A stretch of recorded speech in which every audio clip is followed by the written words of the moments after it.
बहुत खुलासे इस पोस्टमार्टम रिपोर्ट में सामने आए हैं जो कि अभी हमने बताया है। पोस्टमार्टम रिपोर्ट की जहां तक बात है उसमें आंख की नस फटने की बात भी आ रही है, दिमाग की नस जी बिल्कुल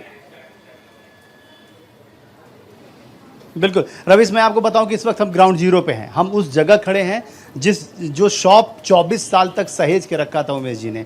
उस 24 साल उनके तमाम सपने जो हैं वहां उन्होंने संजोए थे। हम उस जगह पे खड़े हैं और आज न्यूज़ इंडिया सबसे पहले सुपर एक्सक्लूसिवली आज चश्मदीद जो पूरी घटना को जिन्होंने अपनी आंखों से देखा है, जिन्होंने समझा है, जो उस दर्द के सबसे बड़े मतलब आप कह सकते हैं कि जो सहने वाले शख्स हैं, वो संकेत जी जो उनके लड़के हैं वो हमारे साथ हैं। सुपर एक्सक्लूसिवली आप देख सकते हैं कि वो हमारे साथ हैं। रवीश, हम उनसे बात करने की बहुत मुश्किल से हमने उनको मनाया है क्योंकि हम समझ सकते हैं कि इस वक्त क्या स्थिति उनके साथ है। हमने उनको बहुत मुश्किल से बात करने के लिए राजी किया है। बहुत शुक्रिया आपका जो आपने वक्त दिया न्यूज़ इंडिया को। हम ये जानना चाहते हैं कि उस दिन हुआ क्या था, क्योंकि हम तमाम चीज़ें तो जो मीडिया में आ रही है, जो बाकी जगह आ रहे हैं, हुआ क्या? सर 10 सवा 10 के बीच में हम लोग निकले थे। दोनों अलग अलग बाइक पे थे। 10-15 फीट का डिस्टेंस था दोनों के बीच में। ऐसे ही करके हम बाजू की गली में से गुजर रहे थे। वहाँ पे कुछ 3 लड़के थे जो 2 मारने वाले और एक गाड़ी पे बैठा था। तो जब पिताजी वहाँ पे पहुँचे और मैं उनके पीछे ही था, मेरा 15 फीट का डिस्टेंस कवर होने तक वो लड़कों ने गाड़ी पे से उतर के चाकू मार के मार दिया था। यानी मैं वहाँ तक पहुँचने तक, मैं जब वहाँ पे गया तो मैंने गाड़ी स्पीड में दौड़ाया और गाड़ी वहाँ पे जाके डाल दी नीचे। तो वो लड़के भाग गए दोनों भी।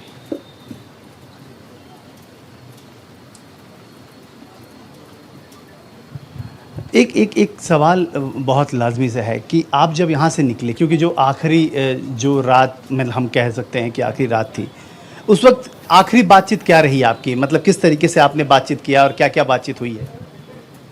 कुछ नॉर्मल सी बातचीत थी। उनके पैर में दर्द था, उनको हॉस्पिटल भी जाना था तो वो भी रह गया था उस दिन, डॉक्टर ने मिले तो बस। इसके अलावा बाकी कुछ भी बातचीत नहीं हुई। तो आप जब यहाँ से निकले, आप दोनों लोग मतलब क्योंकि घर के लिए आप लोग निकल रहे होंगे, कितना वक्त क्या था उस समय? रात का 10:10 या 10:30 के बीच में हुआ ये पूरा।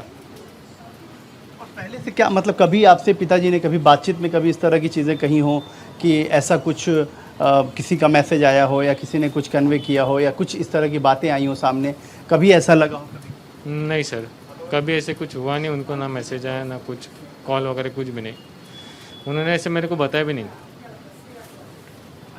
उन्होंने कभी आपसे जिक्र नहीं किया? मोबाइल पे बातचीत भी होती हो या कोई ग्रुप में ऐसा? नहीं, ऐसे कुछ भी नहीं बताया उन्होंने। और जो उस आप फिर अभी जब चीज़ें सामने आने लगी तो आपको बहुत सारी चीज़ें सामने आई होंगी, बहुत आपने जो सोचा नहीं होगा वो चीज़ें जब आपके सामने आई हों तो उस वक्त फिर कैसे आपने रिएक्ट किया? और क्या जो जिस शख्स के बारे में जो जानकारी आ रही है, जिनका नाम आ रहा है, क्या आपने कभी सोचा था कि इस तरह की चीज़ें? नहीं सर, कभी ऐसे सोचा भी नहीं था कि ऐसे सिचुएशन में ऐसे भी हो सकता है करके। अब कभी इस तरह की चीज़ें कभी दूर तक ख्यालों में नहीं रही? नहीं। अच्छा, जो जांच चल रही है उससे कितने संतुष्ट हैं आप और क्या उम्मीदें लग रही हैं आपको? अब क्या लग रहा है कि जो पिताजी का जो मतलब आप चाहते थे, जो अपराधी हों, जिस तरह की कृत्य करने वाले लोग हैं, उस तरह?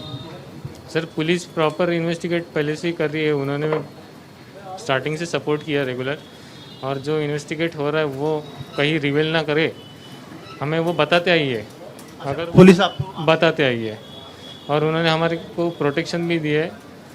और ऐसे नहीं तो साथ ही साथ अगर वो एक पूरा रिवील करते थे तो पूरे कराए मेहनत पे पानी फिर जाता था। मतलब आप पुलिस के काम से संतुष्ट हैं, जिस तरीके से पुलिस ने आपके साथ कोऑपरेट किया, पूरे घटनाक्रम को जांचा परखा चीज़ें? हाँ, क्योंकि पहले दिन ऐसा था कि आगे वाले लोग कौन है ये भी पता नहीं था, लेकिन कुछ भी पता नहीं होने के बावजूद दूसरे दिन उन्होंने 2 लोगों को पकड़ लिया था। ये इससे आपको लग रहा था कि जांच सही दिशा में है, चीज़ें जो स्ट्रीमलाइन है वो? अब एनआईए की जांच शुरू हुई है, क्या आपकी एनआईए की टीम ने आपसे बातचीत की? नहीं, फिलहाल तो हुई नहीं उनके साथ में बात। वो आपको मालूम हुआ कि मुख्य अभियुक्त जो है वो पकड़ा गया है कल रात में और उसको अभी कोर्ट में प्रोड्यूस किया गया है? नहीं, ये नहीं पता पकड़ा गया। तो अब आपको लग रहा है कि अब जो है वो इंसाफ प्रॉपर मिलेगा, जो आप उम्मीदें कर रहे थे, जो चीज़ें? हाँ हो जाएगा। आप क्या कहना चाहेंगे आम लोगों के लिए, जो लोग हमारे दर्शक हैं, जो लोग सुन रहे हैं, जो हम कम से कम इस जरिए हम ये बताना चाह रहे हैं, हम ग्राउंड पे इसलिए आए कि हम ये बताना चाह रहे हैं कि किस तरीके से नापाक मंसूबे ये लोग जाहिर कर रहे हैं, किस तरीके से लोग माहौल ख़राब करने की कोशिश कर रहे हैं। आप इस वक्त सबसे ज़्यादा परेशानी है आपके साथ क्या है? सर कुछ भी नहीं, अपन जो रोज़मर्रा जो काम करते, सोशल मीडिया को छोड़ के काम के अंदर ध्यान देंगे ना, कहीं पे अपनी प्रोग्रेस और बढ़ सकती है। क्योंकि आजकल अपन देखेंगे ना, जो यूथ है कहीं पे भी टाइम मिले तो अपन मोबाइल के पीछे लगे रहते हैं, और भले ही फ़ायदा कुछ भी ना हो सोशल मीडिया पे कुछ वायरल करके, लेकिन खुशी मिलती है अलग किसी किसी को, फ़ायदे का कुछ भी नहीं है। जो मोटो है ज़िंदगी में कुछ बनने का, वो पूरा बिगड़ जाता है। आपने क्या सोचा था? आपने मतलब क्योंकि जब पापा थे और जब आप मतलब पढ़ाई लिखाई चल रही थी, जब आपने सारी चीज़ें सोची होंगी, पापा का बिजनेस भी आप साथ में होंगे, लेकिन आपने ड्रीम भी कुछ और बड़ा भी सोचा होगा। अभी ऐसी सोची थी कि पापा को रिटायरमेंट देंगे और मैं कंटिन्यू करूँगा, और वो अपनी बची हुई लाइफ खुद एंजॉय करेंगे, घूमेंगे, जहाँ पे जाना वहाँ पे जा पाएंगे। हम आपकी प्रॉब्लम, हम आपके दुख को कम तो नहीं कह सकते, लेकिन हम बांटने की एक कोशिश है हमारी। हम लोग भी चाहते हैं कि आप कम से कम इस वक्त, क्योंकि परिवार को आपकी हिम्मत की बहुत ज़रूरत है, प्लीज़ थोड़ा हिम्मत से रखने की ज़रूरत है।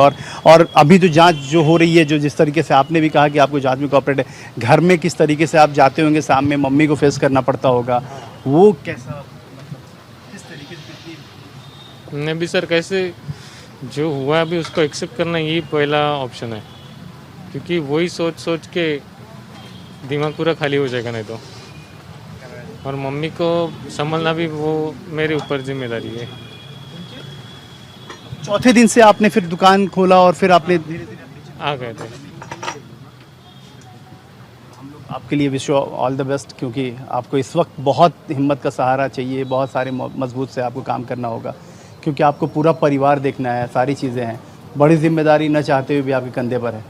देखिए साफ तौर पर रवीश, आप समझ सकते हैं कि हम लोग भी किस तरीके से क्या बात कर सकते हैं इस वक्त, आप समझ सकते हैं। उन्होंने अपना टाइम दिया और न्यूज़ इंडिया को टाइम दिया स्पेशली, और उन्होंने बताया कि वो सारी घटनाक्रम उनके सामने जिस तरीके से रौंदी है, उस तरीके से आप समझ सकते हैं रवीश कि पूरी चीज़ों को रिक्रिएट करना, वो भी वो जो आदमी सपने में नहीं सोच सकता है।